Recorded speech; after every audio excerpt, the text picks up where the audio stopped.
Mugun Kulli, Episode 19, Episode na 19.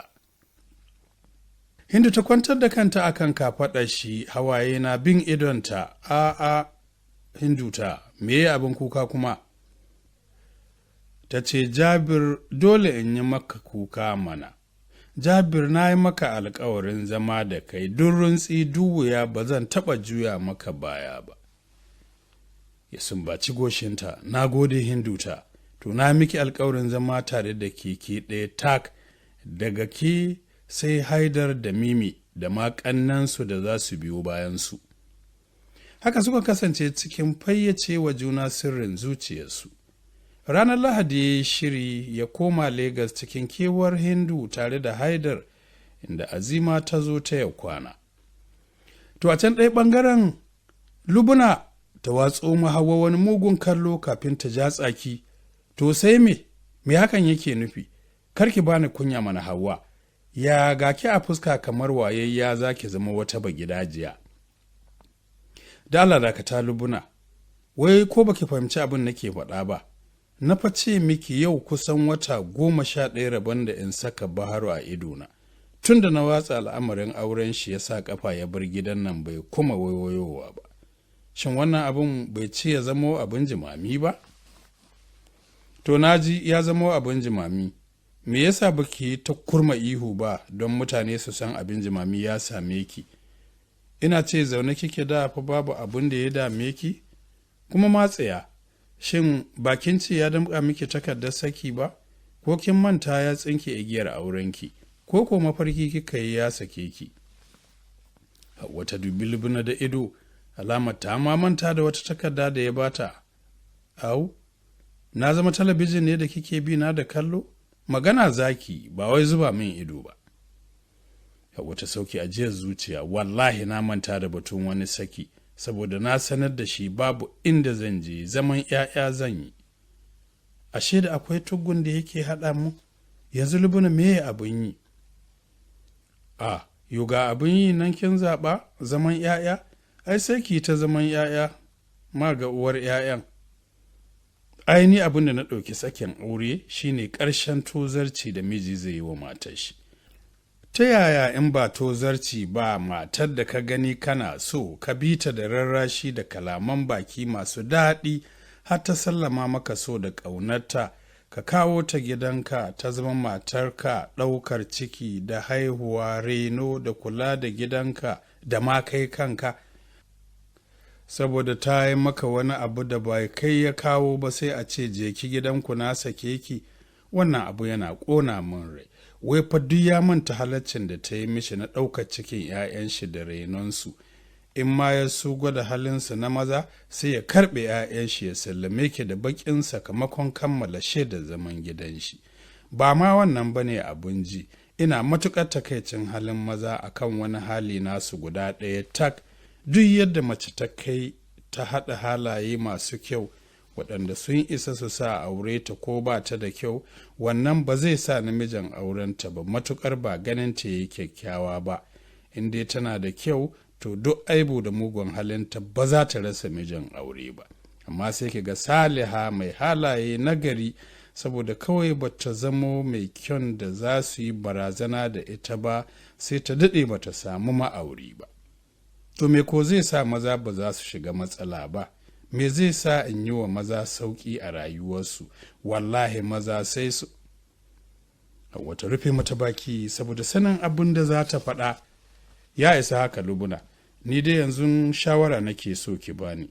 Ina so Baharu ya tako inda nake, matuƙar ya zo gidan nan, to na tabbata zan shawo kan shi, har ma in lallaɓe shi mai da igiyar aure na da ta soma lilo take shirin tsinkewa.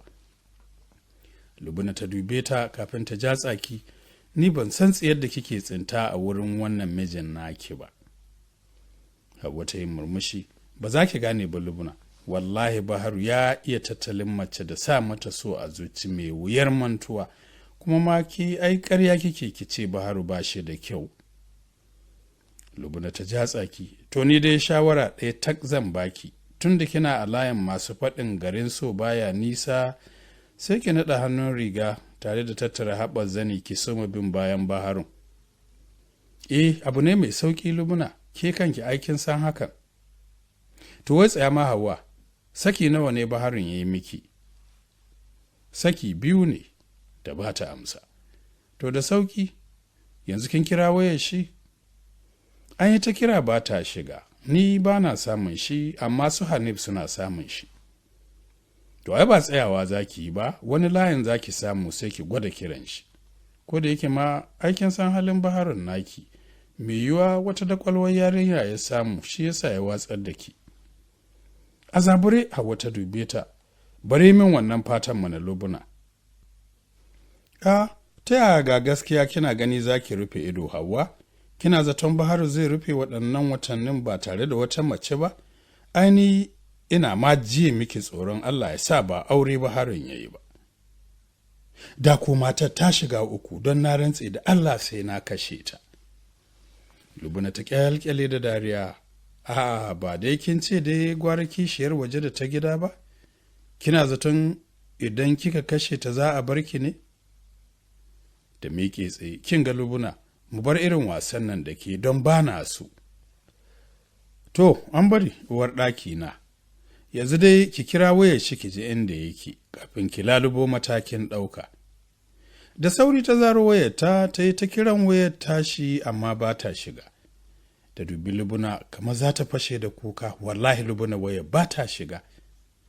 Lubuna da ta gintsa dariyar da ke shirin fitowa ta ce, ai dama na faɗa miki wani layi za ki samu, idan ma ya toshe lambaki ki sa wani layin da bai san da shi ba. Ni da za ki gane ma sai in ce ki rabu da shi tunda ba shi ne autan maza ba, tunda ya sake ki ai baya da sauran wata bukata da ki. Kin ga Lubuna, saurara min haka tun baki sa zuciya ta bugawa ba. Da miƙe tsaye tare da rataye jakarta a kafaɗa. To bari in miƙe, tun da faɗar gaskiya shi zai sa zuciya ke ta buga. Ni na yi nan, sai gani na biyu kuma. Wata bita da ido ba tare da an yi ban kwana ba. Sai ta buɗe baki ta soma kiran Hanif. Ya iso gare ta yana faɗin gani mama. Ta ce ɗan ba ni wayar ka in kira dadinku. Ya miƙo mata ta soma kira. Bugu biyu ya ɗaga tare da faɗin ya yaro na ya aka yi ne? Ni ce nan ba Hanif ba. Hauwa ta faɗa. To, faɗi abin da za ki faɗa, ina cikin uzuri ne. Sai ta ji bakinta ya rufe, ta rasa abin da za ci sai da shi. Zuwa can ta yi ƙarfin halin cewa, yaushe za ka dawo ne? In yi miki me fa? Ya faɗa a zafafe. Kamar ya ka yi min me? Ai na san babu igiya aurenki a hannuna, bari yake ce kina da buƙatar wani abu daga gare ni. Don haka idan ma zaman shirin ya ishe ki to kina iya ficewa ki bar min gida, don ni a yanzu babu ke a gabana. Kit ya datse wayar. Ta yi shiru da wayar a hannunta. Me Baharu yake nufi da ita? Ya zama dole ta gane inda ya yi masauki, don ita da kanta ta tabbatar duk inda Baharun yake to yana tare da mace ne, ko ma na maganar Lubuna ne, wato ya yi aure. Ba zai yiwu ba, wallahi ba zai yiwu ba. Ta miƙe ta zari makullin motarta da sauri ta fice daga gidan. Wani mahaukacin kishi ya taso mata. Baharun ya yi aure? Kai, ba dai a duniya ba, watakila dai ko sai a lahira. Haka ta ci gaba da tunanin zuci yayin da take tuki. A yau ɗin nan sai ta gano inda Baharu ya yi masauki shi da tsinanniyar matar shi. Ai lokacin bai zo ba da tana ji tana gani Baharun ya auro mata kishiya ba. To a can ɗaya ɓangaren mahaifin Yawale yake gaya wa matarsa Amina, wato abin da yaron nan zai yi mun kenan, ni zai tozarta ya sa a ɗauke ni mutumin banza? Ta ce ka yi haƙuri baffa, duk da ban san abin da ya hana Yawale zuwa ba, na san zai yi wahala ya yi maka abin da kake zato. Kuma ni da a ce ka yi shawara da ni, wallahi da na ce karka nema mishi auren Lu'ubatun, don na tabbata ba zai so ta ba. Ya watsa mata wani kallo wanda ya tilasta ta haɗe sauran maganar da ke makale a fatar bakinta. Ki ce kawai ke kika zuga shi ya bijire min Amina, sai yanzu na gano ko me ya wale ke ce kika ɗora shi a bisa hanyar da zai tozarta ni ya wulaƙanta ni. A'a baffa, kar ka sa nama na a wuta, wallahi magana ko me kamar irin wannan ba mu yi da yawale ba. Na dai san ya ce min Hindu kawai yake so, babu wata mace a gaban shi face Hindu, amma Allah shi ne shaidata. Ya dube ta ya ce, to yanzu me abun yi? To baffa, ai in za a je ake shawara ba sai an dawo ba. Ni ina ga da a zo a yi abin da rayuka za su ɓaci, gara ka da magana auren shi da lu'ubatun. Ka duba ka gani, tun ranar da aka sanar da shi Hindu ta yi aure bai ƙara zuwa gida ba. Waya shi ma ba kullum ake samu ba, sai fa in shi ne ya ga damar kira. To ina ga kuma ka karɓar mishi auren, yana iya barin ka da matar, ba sai ka gan shi ba. A fusace bafa ya ce, wallahi ko ƙarya yake ya bani kunya, ba zan zama mutumin banza ba sai ya auri lu'ubatun, har Lagos ɗin ni zan iske shi in kai mishi ita. Shi ma ya san haka bare ni da na riga shi zuwa duniya? A'a baffa, da za ka yadda sai in ce don Allah ka saurara ka ji ta bakin shi tukun. Ya harare ta, kenan na zauna ɗan ya zama uban ko? To idan na aura mishi ita ya sake ta a ranar da aka kai mishi ita, banda dabbanci in shiga in fita in nemo mishi mata huce haushin da ɗan uwanki yi min har kike gaya min ba zai so ba, to kada Allah ya sa ya so, kuma ki kira shi ki faɗa mishi ina son ganin shi tun da ke yana kiranki. Fu ya fice, ta bi shi da kallo. Sai ta janyo wayarta ta soma kiran yawalan. Cikin sa'a ta samu layin, akasin baffa da yake ta kira baya samu. Bugu uku ya ɗaga, mami na tuba nake, don Allah ki yi haƙuri, wallahi aiki ne ya yi min yawa. Ta sauki ajiyar zuciya, babu komai, da fatan dai babu wata matsala. Ya ce, mami akwai ta, tun da na rasa Hindu nake cikin matsala. Ta ce, to dama ina so duk abin da kake yi ka bar shi ka zo nan da kwanaki 2.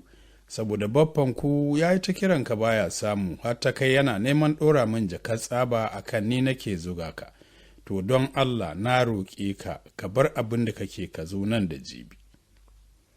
Ce to shikenan mami, da dai ba yanzu zan zo ba, amma insha Allahu zan zo jibi. To shikenan, Allah ya kawo ka lafiya. Suka yi sallama. Ranar Asabar ɗin da ta yi daidai da cikar kwanaki 2 kuwa ya iso gidan. Shahir ya taho yana mishi oyoyo, ya ɗauke shi sama yana cilla shi yana cafewa. Kallon da baffan ya yi mishi shi ya tabbatar mishi da babu lafiya. Da sauri ya dire Shahir ya rusuna gwiwar shi a ƙasa, ya ce, ka yaƙuri baffa, yanayin aiki ne ya sa ba ku ganni ba. Baffa ya ce, Allah ko wadaran aikin da zai sha maki da iyaye, kai kaɗai ne ma'aikaci a wurin ne? Ko su ma haka suke yi wa nasu iyayen. Da dai ya ga abun na baffa ya yi zafi sai ta ba da haƙuri har ya sauko. Ya ce, dama don in sanar da kai na nema maka auren lu'ubatu yar gidan abokina Alhaji Bako, ai ka santa sarai, don haka mun tsaye da magana nan da watanni 2 za a ɗaura auren. Ba don komai yasa na yi maka hakan ba, sai don saboda hana ka auren Hindu da aka yi. Ya ce, a'a baffa, ya so makaɗa kai, ka gafarce ni baffa, ni ba zan yi aure ba a yanzu, don Allah ka yi haƙuri, ba na so wallahi, duk macen da zan aura a yanzu ba zan yi mata adalci ba, matuƙar dai ba Hindu ba ce. Baffa, auren zumunci idan yi daɗi yana ƙarfafa zumuncin, idan kuma ya ɓaci to har zumuncin yake taɓawa. Ba wai na rena gatan da ka yi min ba ne, a'a, ina dai tsoron mu rabu da ita lu'ubatun zumuncinku da babanta ya ɓaci, amma ka yi haƙuri idan magana ta ɓata maka rai. Ya dire maganar tashi tare da duban fuskar baffan don ya ga yadda ya ɗauki batun nashi. Cikin sa'a kuma baffan ya fahimce shi, to shikenan tunda haka zaɓa, sai dai ka je ka samu lu'ubatun da kanka ka faɗa mata ta yi haƙuri ba ka yi da ita. Don ni dai ina jin kunyar duban idon ubanta in faɗa mishi ba ka son ɗaya shi. Da haka dai aka tura batun lu'ubatu gefe ɗaya, Mami ta dube shi ta ce, to ya wala haka za ka zauna babu aure saboda Allah rayuwa za ta tafi a haka? Ya shafi sumar kanshi, mami zan yi aure amma ba yanzu ba gaskiya. To sai yaushe ne? Mami ta tare hanzarin shi. To mami sai dai abin da Allah yi. Ya miƙe da shirin komawa bakin aikin shi, a gaggauce ya yi shiri ya fito. Mami ta bi shi da ido, ba dai har za ka wuce ba. Mami, ai mana addu'a. To Allah ya tsare ya ba da nasara aiki. Ya amsa da amin mami, ya fita, mami ta bi shi da kallon tausayi da jimantawa.